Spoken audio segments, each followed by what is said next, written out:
Hi! Hi, everybody. We're back!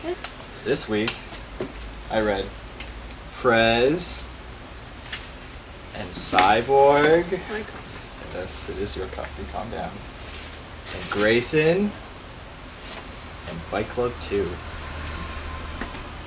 Guess I'll talk about the new number 1.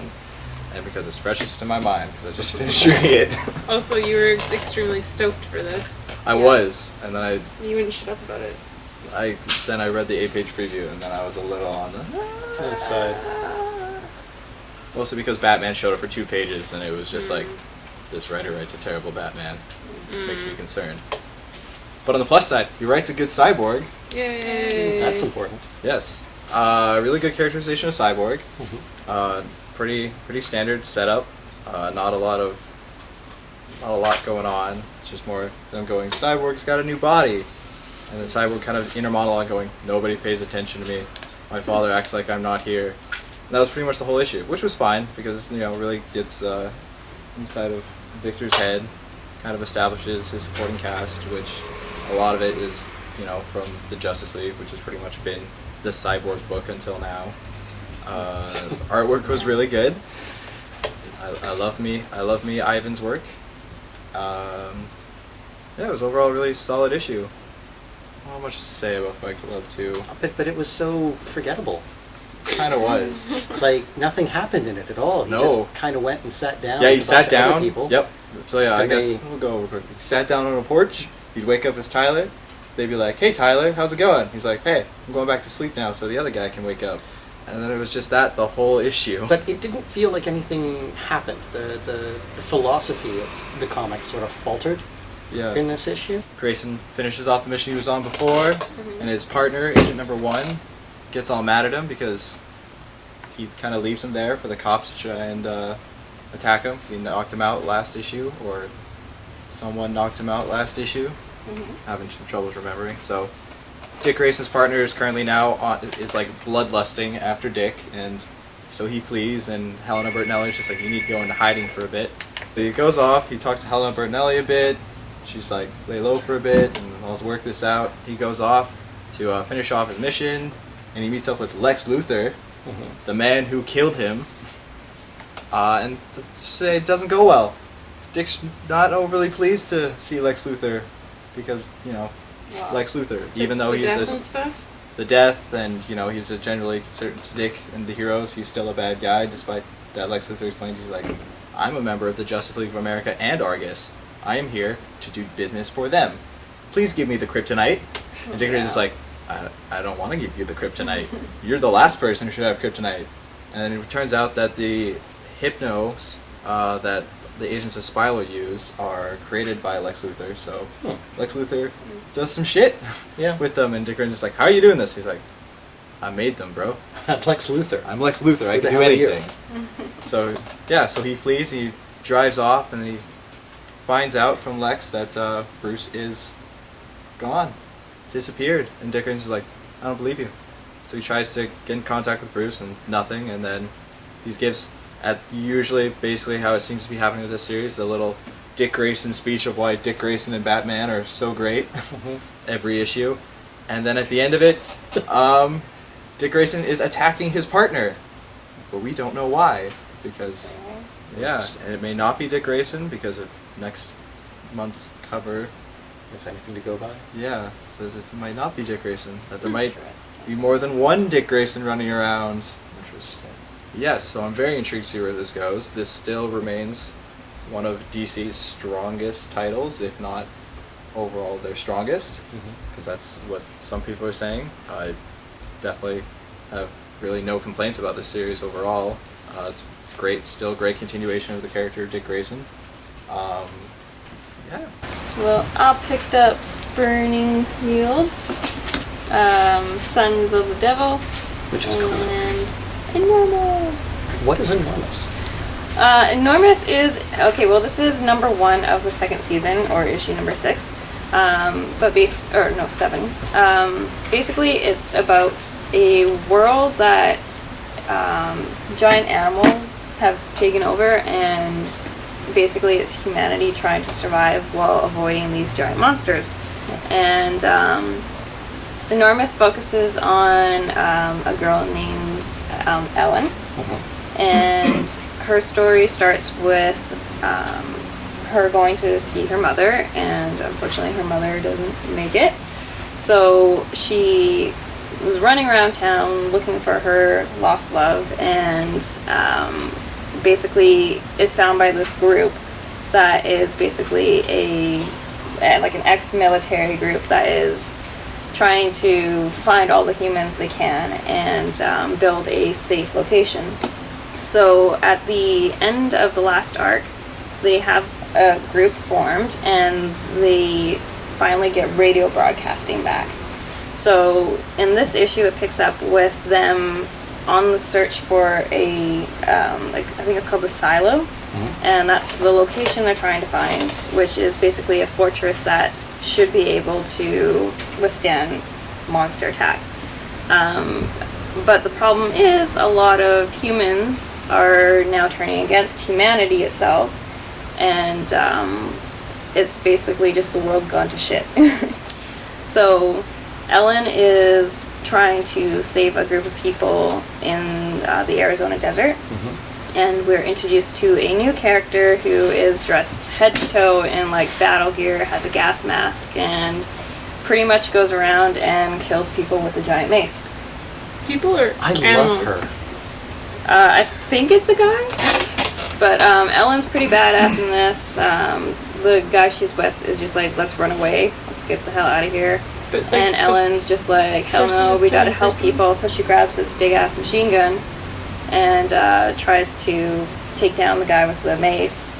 And then of course all of the noise draws the monsters. So it's a really, really good series. It's going to be made into a TV show. Interesting. And I'm looking forward to seeing that TV show. yeah, it's really intense. It's all of the characters are like really well developed. Ellen especially, like I find her extremely relatable. Mainly because she was basically abandoned by her family because she came out as being a lesbian. So her father had a really strained relationship with her, and he ended up dying before they could reconcile. And yeah, I kind of relate to that because my parents don't approve of my sexuality, and I mean, my relationship with my father is getting better, but yeah, there was definitely that strain there. So I found when I was reading it, I really identified with Ellen, and that's essentially what first really got me into this comic, and then it just kind of grew, and you just get attached to all of the characters, and the art is just so fantastic. It's gorgeous artwork, and the story is just absolutely amazing. So Who's publishing? it's actually by 215 Inc. It's a really random publishing company. It's a very limited print run, but Because that yeah. sounds really, really good. It is. It's fantastic. It's definitely one of my favorite comics out here right now. Yeah. And then The Sons of the Devil, #3 came out, and it was another great issue. I'm really enjoying this series. This one is essentially about Travis's relationship with his girlfriend, who I can't remember her name right now. Neither can I. I don't know if they're still together. I know he calls her Babe a lot. No. So that is her name from this moment on, Babe. Okay. But he is trying to go on a date with her, and That's not me. I didn't do that one this time. yeah, so he's trying to go on a date with her, but then he has to go to this anger management class, and it keeps on going on and on and on, and he keeps on getting texts from her. It's just like, where are you? So eventually he blows up in anger management class and starts yelling at everyone, and then just leaves. And there's a new girl named Jenny, who is introduced, and she's part of this anger management group. And later on, Travis gets into this bar fight and is arrested, and Jenny busts him out of the cop car. So it'll be a really interesting development between that pair. He went to the bar to meet up with Babe as With well. Babe. And when he got into the bar fight, She left. she left. And Yeah. he was actually doing it to stand up for some other guy. Yeah.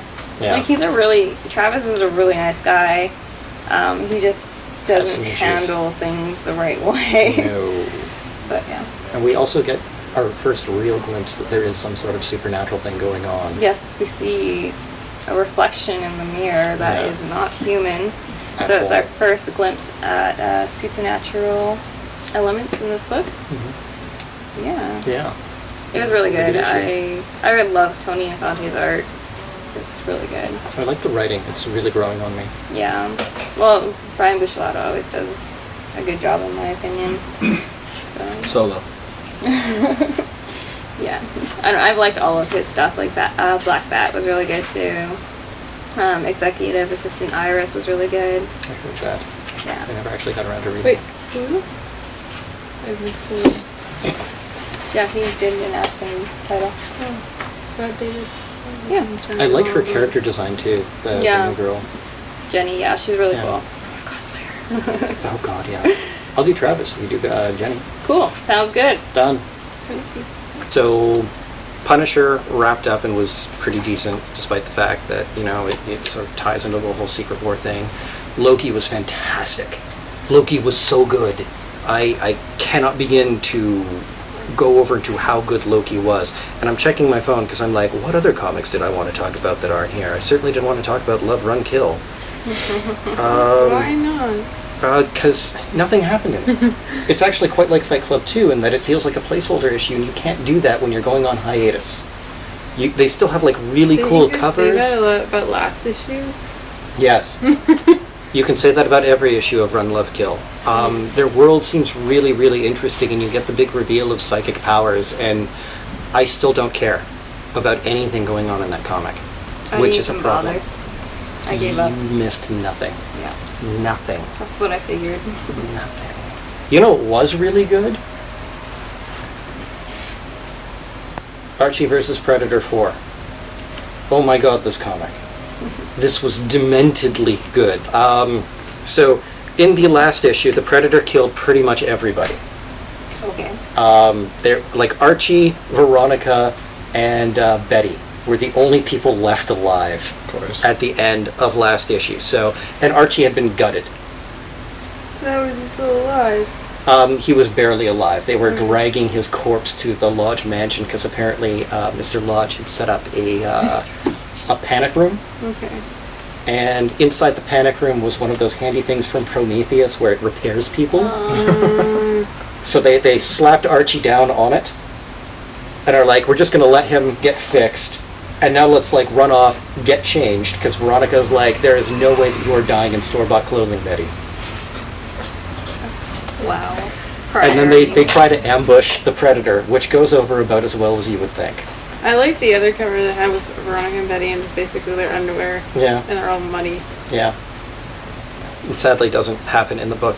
The best part... I'll be Every over here. schoolboy's fantasy. So Veronica doesn't actually know how the machine works, so we get Archie baned out. So we get Super Soldier Archie punching the Predator.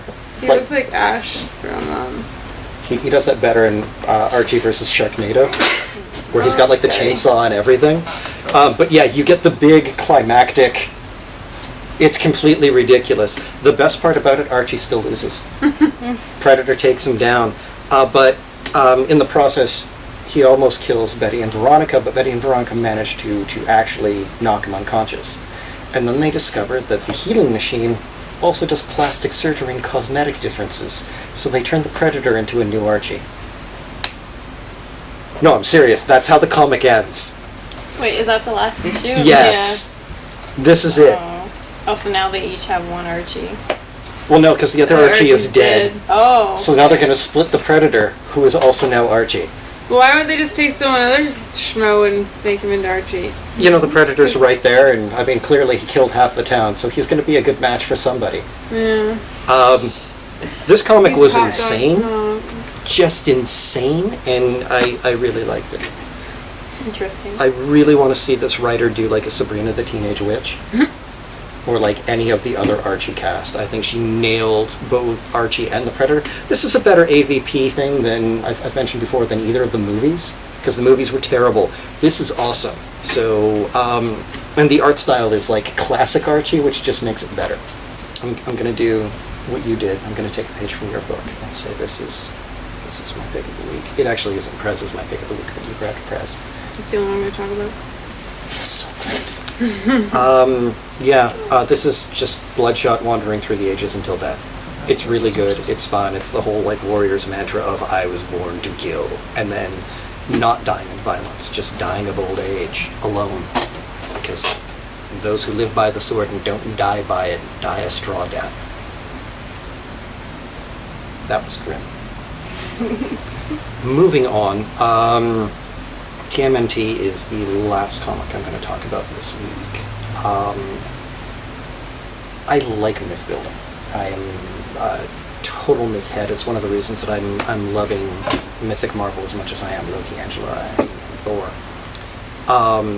IDW has taken every version of Teenage Mutant Ninja Turtles ever except the Michael Bay stuff, shoved it all into a blender, hit puree, and pulled out the best parts. And it's awesome.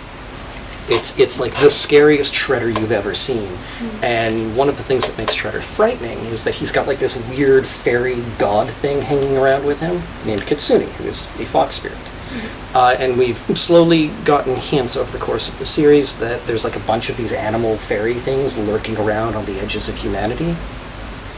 And one of them is the Rat King. And the Rat King is getting ready to play again, and, has a ninja master handy with 4 other ninjas. And Casey and April have gone off into the desert to investigate. And they're just figuring out now how bad an idea this was. Fairies are not your friends. Fairies have never been your friends. They're kind of terrifying. So if you're going to go off into fairyland, bring a lot of iron, and just don't. It's a bad plan. I picked up Prez number 2, Kanon the Lost Padawan, and Infinity Loop. I have to catch up on these 2. So I only read Prez because obviously I don't like skipping ahead. It was really good. I liked it a lot. I know that Nathan did not, but I loved it. I just liked how horrible the government was. I still found that funny.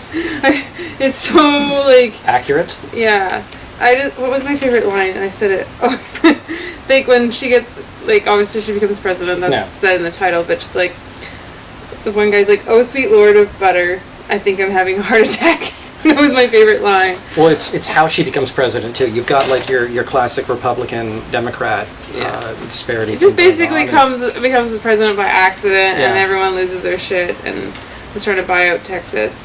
I also like when her father's in the hospital, and then the marijuana bear comes by. Yeah, Vironetics. Yeah. The missionaries. What did he call himself? Yeah, it's a good word. I don't know. The panda. Why did I like this? Hello, I am Carl. The end of life bear. Yep. I love the Would you like some marijuana? Or I guess maybe I didn't like this one because it seemed like by the end of the last issue, it was already just she's... I guess that's what confused me, because last issue I thought she already became president, so I was like... No, she was it was in the running, and that guy that's in the tracksuit, that's in the pink tracksuit that was going to go jogging for children with cancer, he was they were trying to buy out other people, though, to become president. Basically. I did like that it just everybody kept voting for her just because it's a very they just wanted more shit. Random comic. It jumps from weird things to weird things, like the woman whipping some guy. And it's a very political comic. Yeah. The very sad thing about this is originally supposed to run 12 issues. DC just cut it to 6. Yeah. How is that even going to be possible? I don't. Yeah. I would have liked to have seen the original 12-issue storyline. Maybe they'll make the issues longer. But no, they're probably just going to condense their story in a way that fits into this is actually brilliant. Or they had it's too good. Or maybe they had something. No, they probably cut it because of low sales. Yeah. Or because somebody seem to be doing was that a lot lately. You can't. The can't co-publisher. No, the co-publisher liked this comic. This is Dan DiDio's favorite, so there must have been some really big reason for this to get cut down. Somebody up the line could have just gone no. Because keep in mind, Well, it DC could works for also have Warner been Brothers, the Warner Brothers writers. works for, yeah. The Yeah. writer might have just figured, I don't want to stretch it out to 12 issues. Like, Yeah, it if might they have can been, do it in 6, then it might have been DC demanding they do 12, and they might have been like, well, No, no. 6. 6. Or there was We don't- probably, we or don't maybe know. the We're totally second, or speculating. the second 6 maybe. I'm sure there'll be maybe something a bit online. Of a second plot. Yeah, they I might could- do like a 6 issues, and then they might bring it back later on and do the other 6 that they had planned. Oh my god, are those corn dogs on the outside of the house? Oh no, they're sponsors. I thought that might have been Oh god, they've got sponsors on the helmets of the soldiers, which Actually, I if you did don't like- think it's gonna happen, it's gonna happen. I also Or like. the ads at the hospitals. Yeah, It's just like, would you want an ad-free hospital experience? $50, please. Yeah. It's like, I No, also, it's horrifying because it's accurate. Yeah, Yeah. I also like how he's like, you need a vice president. She's like, why do I need a vice president? It's like how you survive, and he's like, the way to survive is by finding a vice president that's hated more than you. Yeah. And so, yeah. It's pretty accurate. Link, comment, and subscribe. Come to Big Pete's Comics. Thank you, Pete. Thanks, Pete. very much said. Yeah. Bye. Bye. Bye. And bye-bye.